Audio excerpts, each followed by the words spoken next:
What's up mga kautak? Okay, tapos na tayo sa isa sa pinakamahal nating unit dito sa store.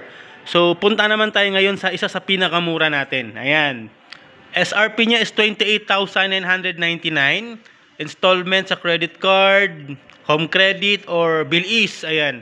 So, ang specs nito mga kautak, ayan, Intel Core i3. Ayan, 12 generation. Naka Intel UHD graphics na rin siya. 512 storage SSD na yan, and then 8GB DDR4. And then kinaganda nito mga kautak, ayan, built-in na yung Windows 11 yan na operating system. Ayan, Windows 11 lifetime na rin po yan.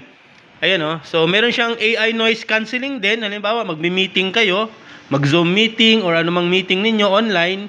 So kung maingay yung paligid ninyo, medyo noisy, so pwede mo siyang ma-reduce yung ingay. And then naka-flip na rin niya ng 180. So, ibig sabihin ng 180 mga kautak, ayan o. Ayan. So, pwede mo siyang straight na siya. Naka-flip na siya ng 180. Ayan po siya. And then, ayan. So, aside from that mga kautak, ayan, sa halagang 28,999, pag i-cash mo yan siya mga kautak, syempre may discount pa po yan. Magiging ano na lang yan, possible na sa mga 27,000 something na lang po siya.